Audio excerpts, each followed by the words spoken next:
Bonjour à tous, j'espère que vous allez bien. Aujourd'hui, nous avons une édition spéciale Québec pour tous nos auditeurs francophones. Comme vous avez dû voir dans mes vidéos précédentes, j'ai un intérêt particulier pour les algues. Et c'est pour ça qu'aujourd'hui, nous partons au Québec, plus spécifiquement à la ville de Trois-Rivières, où ils sont en train de créer de nouvelles synergies entre l'industrie bien implantée des arbres et l'industrie émergente des algues. Pour cela, j'ai eu le plaisir d'échanger avec Mario de Tilly, directeur général d'innovation et développement économique Trois-Rivières. L'IDETR soutient et coordonne toute action de développement économique sur le territoire trifluvien. Je laisse Mario expliquer la suite et notamment parler d'un événement qu'ils sont en train de développer pour le mois de novembre. Bonjour Mario, est-ce que tu pourrais commencer d'abord par te présenter et puis nous expliquer pourquoi Trois-Rivières a tous les atouts nécessaires pour devenir la future grappe du biopackaging? Bonjour tout le monde, ici Mario de Tilly, directeur général de ID Trois-Rivières et de Halo, écosystème innovant de la ville de Trois-Rivières. Dans un premier temps, pour vous rappeler, la ville de Trois-Rivières est une ville universitaire.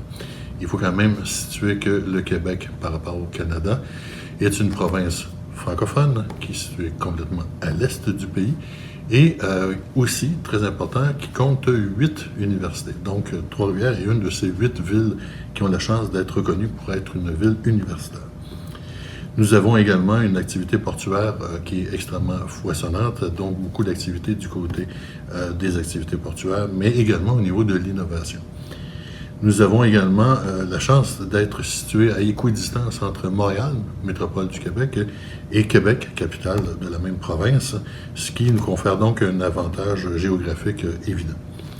Nous sommes également situés à proximité d'un puissant gisement de bioressources, puisque, bien entendu, nous sommes au cœur de l'activité forestière du Québec, donc une grande disponibilité de cette ressource hyper importante pour le développement des bioproduits et du biopackaging. Notre écosystème est tellement riche puisque nous comptons sur des centres collégiaux de transfert technologique, l'équivalent des IUT par rapport à la France, et également des CCTT, centres de transfert collégiaux, qui sont spécialisés dans le biopackaging et les bioproduits. Une grande expertise dans l'accompagnement d'entreprises de toute taille et dans les projets d'innovation. Le gouvernement du Québec et le gouvernement du Canada sont toutes les deux extrêmement généreux pour soutenir le développement d'entreprises privées. Nous avons également plusieurs entreprises qui forment ce cluster, dont entre autres des secteurs, des entreprises de grande taille telles que Kruger, Axchem, Kruger qui est une papetière, donc spécialisée également dans la lignocellulose, et également Axchem qui offre les intrants chimiques pour l'industrie papetière, mais également un foisonnement de petites PME qui œuvrent dans des secteurs analogues, dont entre autres Sac Frontenac, qui est devenu le plus important fabricant de sacs de papier recyclé pour l'ensemble du Québec. Et bien entendu, comme je l'évoquais, l'industrie papetière est bien représentée et qui fait en sorte que nous avons un avenir extrêmement souriant du côté du biopackaging. Et pour finir, aussi également, un transport ferroviaire bien développé, ainsi que le transport maritime, comme on l'évoquait, de même qu'un aérogare pouvant servir de fret aérien.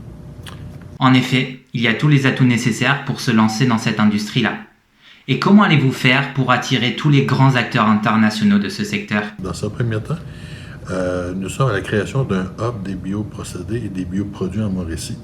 Et ce hub, en fait converger l'ensemble des activités et entreprises manufacturières œuvrant dans ces grands secteurs-là, de la région de Latuc, située tout au nord de la ville de Trois-Rivières, de même que la région du centre du Québec, qui est composée également de Bécancour, le plus grand parc industriel du Canada, de même que les villes de Victoriaville et Drummondville, qui comptent aussi sur un fort contingent de PME.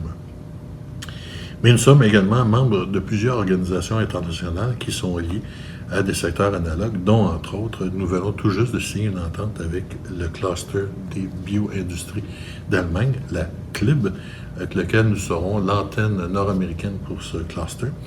Nous avons également signé une entente avec Bio-Industries Canada, située à Sarnia, donc nous devenons aussi l'antenne du BIC pour l'ensemble de l'Est du Canada, ici à Trois-Rivières. Et également membre d'organisations et de clusters tels que IAR, Xylofutur et Materiela. Très bien, passons à la dernière question. Vous co-organisez un événement avec Biomarine qui se focalise sur l'utilisation de la biomasse venant des forêts, des algues et des microalgues. Quelles seront les grandes thématiques abordées lors de cet événement qui aura lieu du 17 au 18 novembre 2021? Le thème, les emballages alimentaires innovants.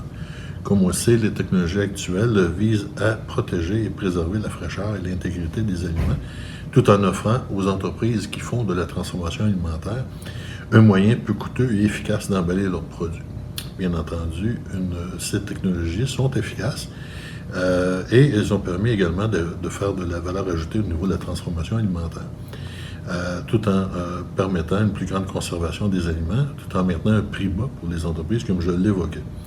Avec la préoccupation constante de l'environnement par rapport aux clients, les polymères biodégradables sont désormais à l'étude pour les emballages alimentaires et aussi, on sent la demande augmenter au niveau de ces transformateurs alimentaires. Il faut quand même ajouter qu'ici, en Amérique du Nord, nous avons une problématique de suremballage qui fait en sorte que la demande pour des emballages alimentaires plus respectueux de l'environnement finiront par devenir un élément majeur, moteur pour le marketing de ces transformateurs alimentaires. Donc, encore une fois, le secteur alimentaire est souvent accusé de faire ce suremballage de matières plastiques non recyclées, mais non recyclables. Alors, tout ce qui sera lié au biopackaging aura bien entendu une écoute tout à fait particulière au niveau de ces grands transformateurs. Les emballages industriels aussi, avec une faible empreinte carbone, deviendront extrêmement intéressants. Donc, les polymères biosourcés, biodégradables ou compatibles avec les activités qu'on vient d'évoquer auront une place importante sur le marché des emballages industriels et des polymères pour la même raison qu'évoquée. Il faut quand même se rappeler que ce qui est actuellement utilisé, ce sont des dérivés de matières non renouvelables et qui représentent à peu près 58% de la production de ces mêmes polymères.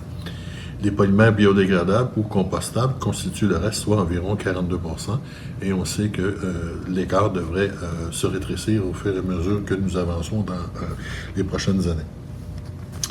Et au final, les biomatériaux du futur, donc il y a des progrès rapides qui se font au niveau de la bioproduction.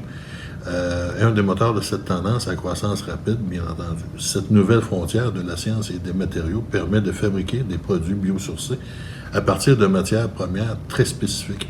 Ceci inclut les micro-algues, les algues, les fibres de cellulose, les sous-produits agricoles et tout autre ingrédient dit naturel. La production peut aller bien au-delà des matériaux naturels connus depuis des millénaires. Cette session explorera plus en profondeur le développement futur de ces nouveaux matériaux et nous vous invitons à y participer.